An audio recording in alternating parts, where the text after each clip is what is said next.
Hi, and welcome to Diversity in the Community. I am so excited today to have I call her my niece because her mom and I are cousins, but we call ourselves sister cousins. So therefore, she's my niece. I'm so excited to have with me Brandy Gresham. Hi, Brandy. Hi, can I say that? Yeah, so girl, this is a relaxed session. So, Brandy, I wanted you to come on today because I am so proud of you. And before we get into um, any questions or anything, I want you to say a little bit about yourself. Anything you want to say. Oh, a little bit about myself. Hardworking, approachable, funny. Um, Let me see. A go-getter. And I'm just happy to be here. So that's what I would like to say about myself. Okay, and I'm so happy to have. First of all, I was saying to somebody, I said, Brandy got more letters behind her name than there is in the alphabet. And the reason why I wanted you to come on, because I consider Win TV as a ministry. And there's always so many things out there that are negative. But when I see somebody that's positive, and then I think that they are a role model, and you are certainly a role model that some young person can look at you, no matter what color they are, and say, oh my God, I can do that too. And so I wanted you to come on, and I'm hoping in the future that I can get some more of my nieces or whatever on. But I thought for sure that you would be a wonderful person to go out there and make some of these young people know that I can do this too. So I am grateful that you took the time because I know how busy you are. You know, I know you're a busy girl, so I really thank you. Um, what is your profession? So my profession is it's funny you said with all the letters behind my name because I'm trying to get some more. But so I am actually a licensed professional counselor. And so I hold two roles. Currently, I am the director of student athlete well-being at Norfolk State University. And so in addition to that role, I'm also the student athlete mental health counselor. So I work specifically within the athletic department to provide the behavioral mental health wellness support for my student athletes there at Norfolk State University. And then in addition to that, I own Morningslightllc, which is my private practice that I have had up and running since 2017. And so with that, my profession just entails me providing individual therapy, group sessions. I do a lot of consultations, do presentations and stuff like that. But to make a very long story short, I am a walking empath. So my profession is to help people, to help them see the silver lining in some dark places and spaces. And so that's pretty much it. To sum it up, I'm a helper by default. Now, when did you know, from being a young girl and going off to school and then going on to college, that this is what you want to do? Is it because you saw so much negativity going around, or young men or women that were having mental issues, and you said, you know, I want to have the type of job so that I can help them? What sparked that interest in you to make you want to go out and help people like this? To be perfectly honest with you, it started as a young age. I know within my family, we always have, there's a running joke that I've always felt like I had talk to me on my forehead because it did not matter where I was. For whatever reason, even strangers, they felt comfortable just to come up and just share with me their business that I may not have necessarily wanted to know, but for whatever reason, they felt comfortable enough to share. And to be honest with you, I've just always been very intrigued by what makes people tick. Why do people do what they do? And so I knew at an early age that this was something that I wanted to get into. But in addition to that, the main reason why I got into this is because I feel a lot of times life can be very hard. And so sometimes people just need that support system, that good sounding board, just to help them navigate and get through some of some very rough patches in their lives. And so for me, personal experience, professional experience, it just was something that resonated with me, and that brought me a lot of joy to be able to help people get through things. And so that's pretty much why I love helping people. I love seeing people overcome a lot of different things. And so to be part of that, that is pretty much the reason why I went into my profession or my field, was to, like I mentioned before, just to help people overcome certain things or life challenges. And I know before you even got into, I don't know if you were doing counseling back then or what, but I remember coming to visit and I was in your back seat. I'm looking, I'm like, she got boxes of rice and noodles. I said, what is this? Well, this is just in case, this is just in case one of my people, and I go that they're going to need some food. And so even way back then, and that was quite a while ago, you had that mindset. You always wanted to help somebody. And to get back, to pay it forward, because it comes back. It may not come back the way in which you like, but it definitely comes back. And it's just, people need help. So why not help people when you can? Yeah, and you have that personality. I declare. I got to tell a little funny story about you because I don't know if you remember this.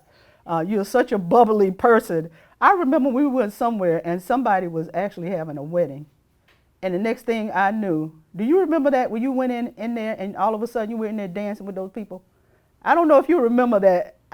See, it must have happened so many times that you don't even remember. We were talking about that the other day because you have such a personality that you could get with anybody and be laughing and talking with them. And it's just, you make people feel comfortable. It's so funny you said what you saying to Auntie Risa. I've recently come to realize that is one of my superpowers. Seriously. Yeah. I get a lot of that from my coworkers, my friends, my line sisters, even family. And so I don't know. There's a level of comfort for me going into a room and just, hi. And then it turns into so much more. And it has definitely been helpful for me in my career and things of that nature. But it's so crazy because it's just something that's innate. I don't really give it too much thought. It's just a part of you, right? Right. Yeah, and that beautiful smile. You have such a beautiful smile. I love it. Um, what would you tell your 18-year-old self? What would I tell my 18-year-old self? Ooh, ooh. What I would tell my 18-year-old self is that it's you against you. Mm. That's what I would tell my 18-year-old self. This is not a race, it's a marathon, and it's you against you. That's what I would say. In other words, is what you can do whatever you envision. If you is that what you were saying? It's yes, you can do whatever it is that you put your mind to, and do not be distracted by the things that are around you. Because you have actually done some things that other women probably said I wouldn't be able to do that. You did. What was it? Shot put. What did you do? It was a the shot put and discus throughout high school and then in college as well. Mm-hmm. And you just an athlete, all around athlete, and so I just bringing up the sports aspect of things. A lot of times it just was me against me. Mm-hmm. Yep. Sometimes we get in our heads about different things, and so just thinking about where I was when I was 18 and where I am now at 40, it's like, which is crazy to me. Okay, I said 40, right? That much time has passed, and just thinking about the different changes and things, it's you against you, Brandy. Don't focus on the things that are around you. And just trust the process. More so than anything, you are enough. Yes. They had I've seen you were in the newspaper, you've been interviewed by different people. Can you tell me about one of the interviews that you did recently? So one of the interviews that I recently did was with the Virginia Sports Hall of Fame. And so one thing that has been a great career shift for me is with me being the director of student athlete well-being and or just a therapist within the athletic department.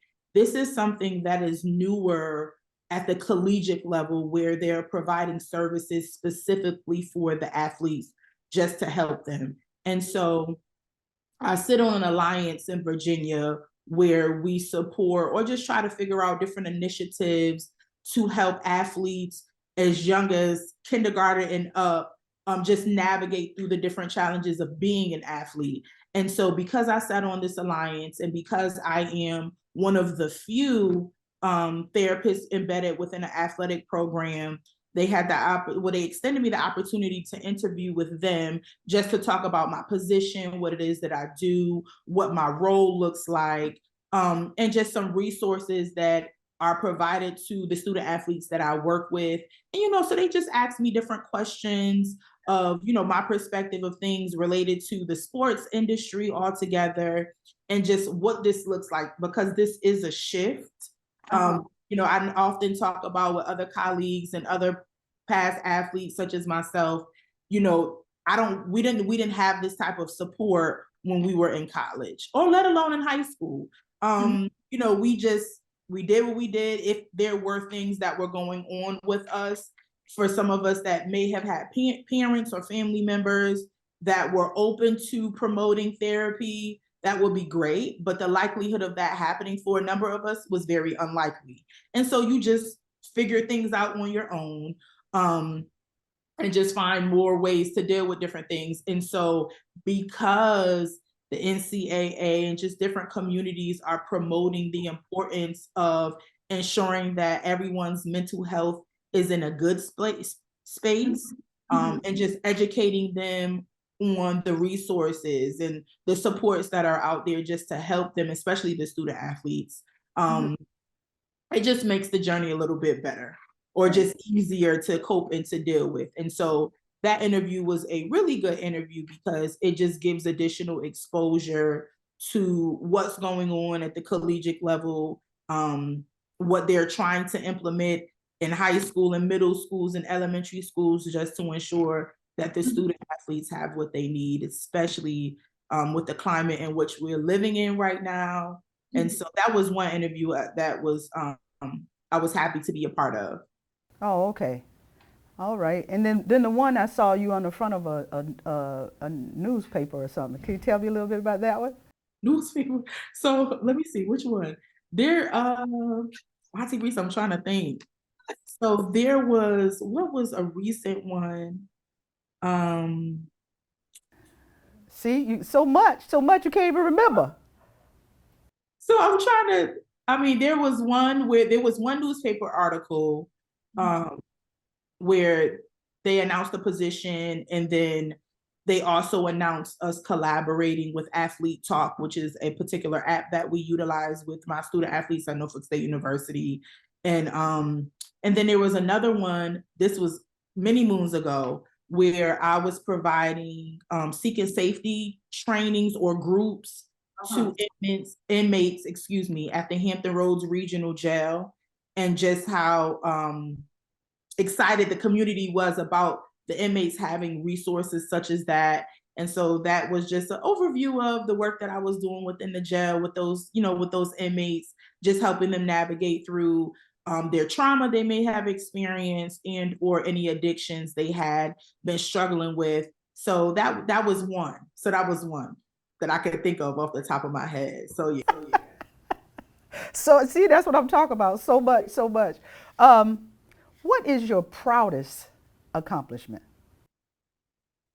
My proudest accomplishment. So I have a number of accomplishments that I'm proud of, but one that sticks out the most, I would say, is my ability to have become okay with trusting the process. A lot of times, different ones we want to control everything. Right. But when I came to terms with the fact that there are a lot of things that I have that I do not have control over, it just really helped me deal with some of the changes, some of the challenges that I experienced a little bit more, because in addition to being able to trusting the process, it also helped me realize how necessary the enduring season is. That's something that I talk about a lot with my family, with my friends, with my line sisters. That endurance season, it really seems like a very, very low place. However, when I tell you the growth that I was able to get in some of those places, it definitely made a difference in my life. So one of my proudest moments has really been being able to trust the process and not to be so moved by different things that may have gone on around me or that may continue to go on around me, and knowing that, you know, while I'm trusting the process, not to forget God's promise for me or to me. And Yes. so that is something I want to say in the last couple of years, it has really, really hit home.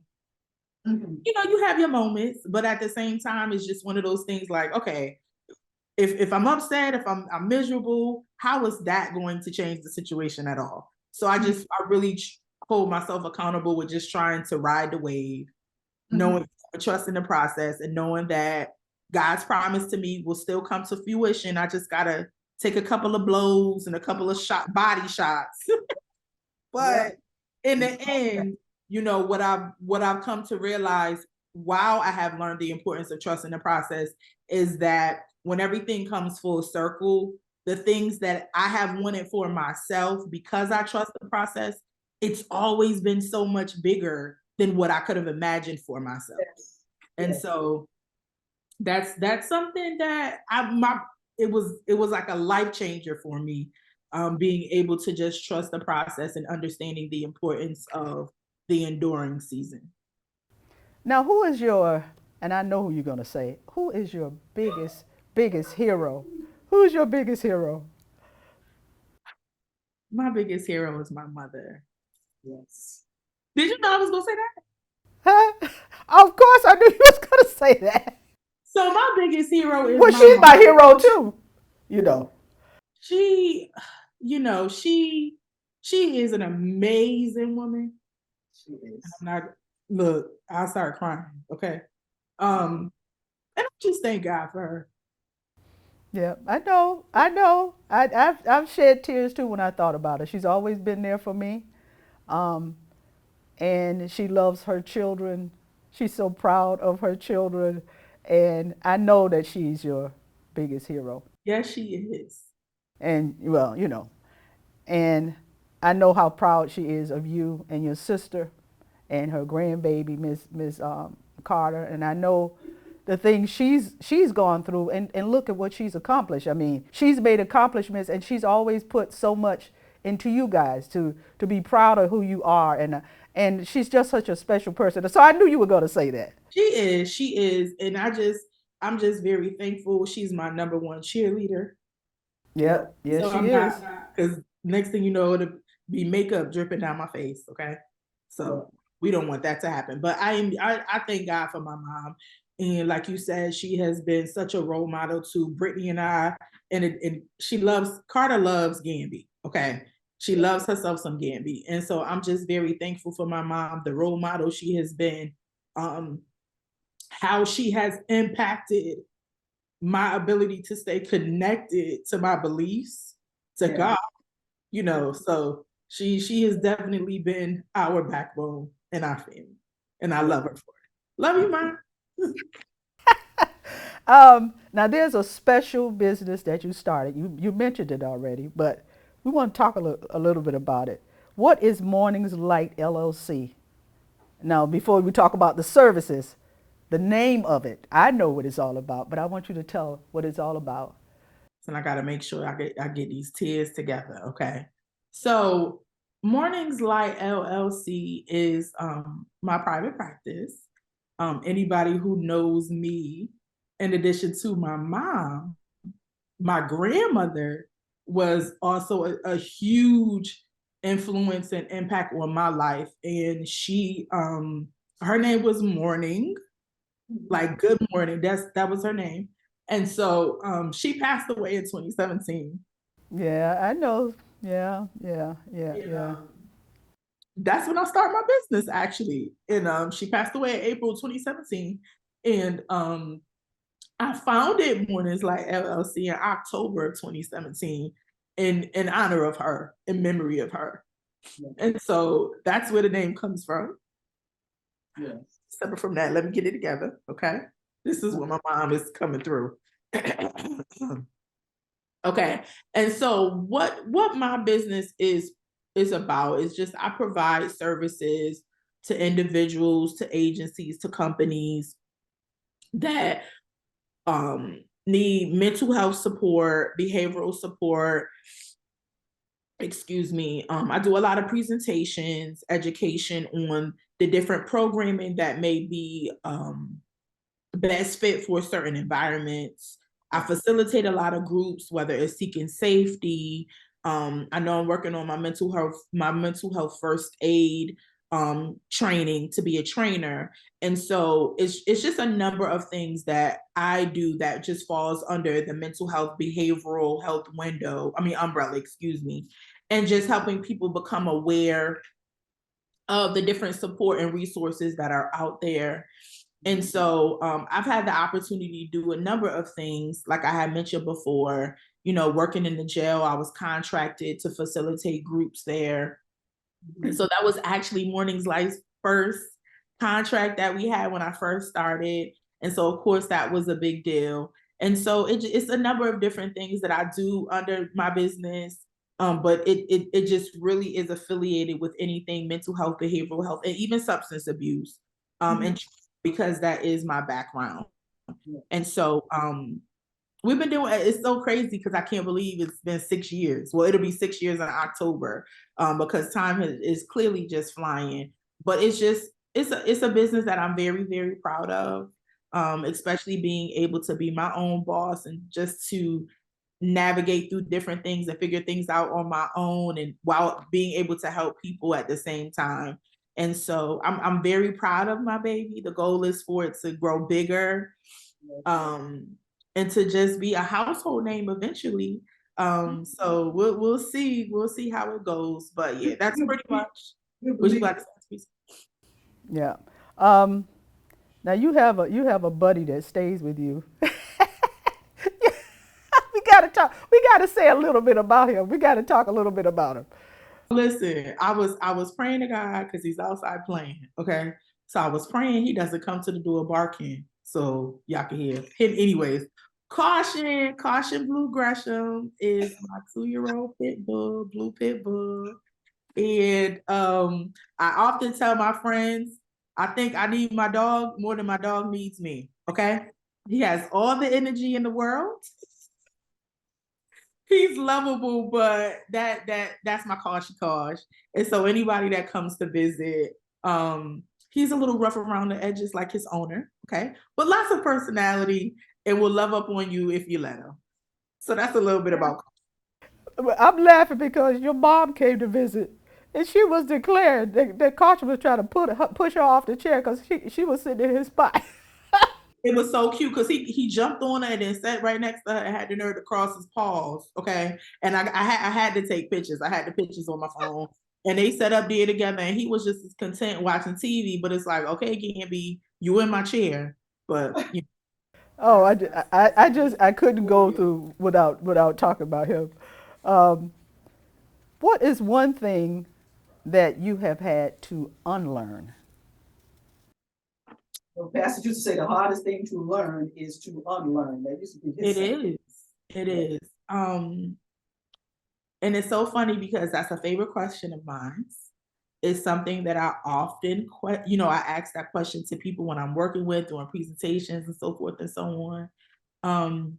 So my number one thing that I've had to unlearn, and I'm proud that I've been able to retrain the brain when it comes down to that, is that being vulnerable is not a weakness. It is actually a strength. It takes a lot for a person to bare their soul, to be open and honest, and scream from the mountaintops what their truths are, regardless of what the world and people may think, and staying confident in that. And so that is something that I learned um, early. I want to say like early in my 30s, that there was a significant shift with understanding the importance of being vulnerable, and that it is very much so a strength and not a weakness. Mhm. So that's something that I've had to unlearn. Yeah. What helps you to stay grounded? Other than your faith, I know your faith. That was good. That was gonna be my number one thing, Auntie Lisa. What has helped me stay grounded is most definitely, I'm gonna say it anyway, my faith. Um, I am very proud of my personal relationship with God, and not to disrespect anybody, but I'm very, very proud of that. Because I do feel it is necessary. Like, I'm thankful for my mom's prayers, your prayers, the prayers of my grandmother, the prayers of our aunts, and so forth and so on.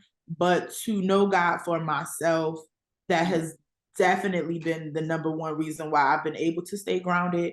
But in addition to that, my family and my friends, I am so thankful for my community. Like, I'm thankful for my family. I'm thankful for my friends. I'm thankful for my line sisters. I have a great sounding board. And then in addition to that, what helps me stay grounded is just my ability to disconnect and make sure that I'm engaging in self-care. And that was something that I got better with in the last couple of years, because, as we mentioned, I'm a very hard worker, and I will work, work, work, work, work, but you have to have a balance. And so I've been embracing that more. And so with my faith, my family, my friends, my line sisters, and then my ability just to engage in self-care and being able to disconnect, that is what really helps me stay grounded. Yeah, I have to learn to do that because I'll go, but it's hard for me to take the time off. Oh, let me go get a massage or let me go do something like that to take care of self. So that is so important. Yeah, thank you for bringing that up. And it could be little things too on TV. So it doesn't have to be anything No, big. don't You have gotta start okay. small, because baby steps work too. Okay. Uh-huh. Such as school me, girl, because I need to know. It may be something as simple as you being intentional about uh taking a nice hot bath once a week, and turning the phone off and playing some music and just disconnecting for 30 minutes. I'm not sure. It's whatever is specific to you. I know I have my family knows, and some of my friends know, every day at the end of the day, I always have a night ride that I take. Me and Kasha get in the car, the phone is on do not disturb. There's a specific playlist that I play while I'm in the car. And it's normally anytime after 9 or 10 o'clock at night, and I just drive. And that's a part of my self-care. And so it's whatever is good for you. It may be that you hold yourself to making sure you get your hair done once a week, or go get a mani and a pedi. I'm not sure, but it's just making sure that you're intentional about doing whatever it is that you want to do, and just knowing that it doesn't have to be anything big. Now, when you go out for your drive, do you keep to the speed limit? What you say? Do you keep to the speed limit? Well, so actually, yes. So the night ride is nice and slow. And I take my time because we all do know I do have a heavy foot. Oh God! I'm thinking about the time when we were driving back from a little bit about you and your mom too. We were driving back from Virginia, I think. I don't know if you remember, but we got stuck in all this traffic. We were in New York, and you was keeping to the speed limit, and then your mother got tired of us being behind all these trucks and stuff, and she said to you, "Okay, Brandy, do like your mama taught you." And all of a sudden, you started driving. We got out of that. We got out of that whole jam. When she ever said it, it's like, I'm giving you permission to do whatever it takes to get us out of this jam. And I still remember that to this day. about, I said, all of a sudden she gave you the okay. Okay, Ma, I'm doing it. And we got out of that traffic jam. That was one of my, I laugh about that sometimes, but precious memories, precious memories. So is there anything that you would like to tell? I know you said a few things, but just what you'd like to tell these young people who are out here that are struggling. Because, I mean, since COVID and everything else, the young people seem to be struggling so much. And I know that you talk to a lot of young athletes, you talk to, a lot of young people. A message, a positive message that you want to give to the young people. So a positive message that I would like to relay to just young people is that there is nothing wrong with asking for help. There is absolutely nothing wrong with asking for help. We are not placed here on earth to endure things alone. And sometimes we convince ourselves of that. But there is absolutely nothing wrong with asking for help. And if you are struggling with things, or even if you're not, I think a lot of times there's a misconception that it has to be something wrong in order to connect with people or to ask for help, or, it's very important to have safeguards. It's very important to be proactive versus reactive. And so, whether good, bad, or indifferent, know that there is absolutely nothing wrong with asking for help. Know that you are not here. You have not been placed on earth to navigate through life alone. Connections are everything. Yes. Find the people that support you, that encourage you, that holds you accountable, and know that it doesn't have to be a bunch of people. A few is enough. But identify who those individuals are and just make sure you hold on to them. Prioritize yourself. Don't give from an empty cup, okay? Because if you don't have anything to sow into you, how is it that you can sow into other people? And so that would be just an encouraging message. And just know that you're enough. And you may not always be able to sit at certain tables, but it's nothing wrong with creating your own. Oh, there you go. There you go. Wonderful, wonderful message. And I was joking about all the letters that's behind your name, but I want the young people to know what is possible, because I think the LPC, she's a licensed professional counselor. The CAADC, certified alcohol and drug counselor. The CSAC, certified substance abuse counselor. And the CT is a certified traumatologist. You say that? Yes, that's correct. I mean, I just want young people to know what is possible. What you can achieve if you put your mind to it. And you are a great example. And like I said, Win TV is, to me, is a ministry. And I want young people out there to know that it is possible to do all of these wonderful things if you put your mind to it, because you are a prime example. And I'm sure it wasn't easy, but look at your own business and you're helping people. And I am so proud. I wish you were sitting in here. We tried to get you. I tried to get you here in person, but you're so busy, and I couldn't get you in person. But I am just so proud of you, and I'm so happy that you took the time out to sit with Auntie Risa and have a moment. And all I can say is I just thank you. I'm so proud of you, and I know that there's greater things coming for you. And I know your mom and your family is going to be proud. And I'm going to try to get other of not only our family, but other young people who are doing things that young people can look at and say, maybe I can do that too. So I really, again, thank you for coming on Diversity in the Community. And I like to say to the audience, you're always, people are always sharing things that are bad. Now this is something positive. I want you to share it, and so people can know that there's a possibility that they can do some of the things, not go down the same thing that Brandy's doing, but other things that you can do it if you put your mind to it. So I want, when this comes out, I want you to share it, and especially because this is my niece, especially I want you to share it. So I love you guys, and I love you, Brandy. And again, I thank you for being a part of Win TV, and I look forward to when you come up here one day and we're in session, that you'll come here in person and be on the show. Sure, of course. All right. So huh? I just wanted to say thank you to you and to Win TV for having me and even thinking of me. I just really, really appreciate this opportunity. All right. You're welcome, and I love you. Can't wait to see you in a couple of weeks. Okay. All right. And thank you guys. All right. Bye bye.